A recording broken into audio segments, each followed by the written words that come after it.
Donc, vous êtes le promoteur de ce festival international de la littérature.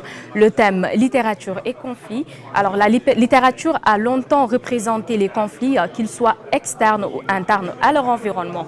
Donc, aujourd'hui, pensez-vous que l'engagement des écrivains peut contribuer à modifier la vision que les gens ont de ce conflit? Merci d'abord, mais absolument, parce que ces écrivains-là sont simplement des hommes comme tous les autres. Donc, c'est des gens qui pensent, qui ont des idées, qui appartiennent aussi à la société, donc des partis. Je pense qu'il est normal que ces gens-là contribuent pour la stabilité des régions, pour la stabilité de la société, simplement. Je crois que l'écrivain a son rôle, comme il doit le jouer. Donc dans de tels cas, dans de tels conflits, dans des conflits, il doit donner son avis personnel d'abord et apporter des choses qui vont certainement aller à la gestion de ces conflits. Donc le rôle aussi de l'écrivain, c'est de veiller à la cohésion sociale. Donc nous voyons tout cela dans les écrits, dans les conférences que les écrivains animent, qu'ils reviennent toujours dans la stabilité, qu'ils reviennent toujours au calme pour apaiser les tensions. Et comme je l'ai dit tout à l'heure aussi, les conflits sont divers. Il y a divers conflits. On peut ne pas même regarder les conflits entre pays qui nous arrivent chaque matin, mais simplement dans les maisons, nous avons des conflits.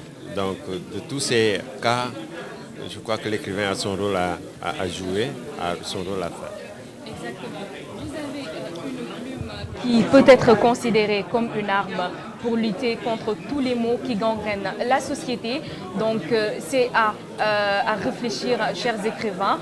Donc, vous avez votre mot, vous avez votre parole à dire. Et donc, c'est très, très important de s'immiscer dans les activités, tout ce qui tourne autour de conflits, guerres, que ce soit dans le contexte politique, social et culturel. Donc, pour cette dernière question, je ne vais pas vous retenir plus longtemps. Donc, aujourd'hui, est-ce que l'engagement de l'écrivain doit se greffer à celui de l'intellectuel pour une mission d'éveil des consciences par rapport aux questions qui interpellent leur pays et leur continent? Mais absolument, comme je l'ai dit, nous sommes des veilleurs de conscience. Ça, je crois qu'on n'arrête pas de le dire. Je crois que l'implication doit être totale et générale dans la gestion des sociétés. Parce que les responsabilités sont en nous aussi.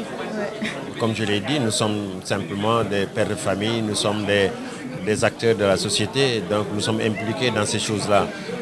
Ce que nous avons, peut-être, je ne dis pas de plus, mais de particulier, c'est que nous pouvons transcrire nos pensées, contrairement à d'autres qui ne peuvent pas le faire. Donc, dans cette transcription-là, nous disons nos choses, nous disons nos solutions et pour arranger et pour faire que cette société-là soit bien et que cette société soit l'une des meilleures.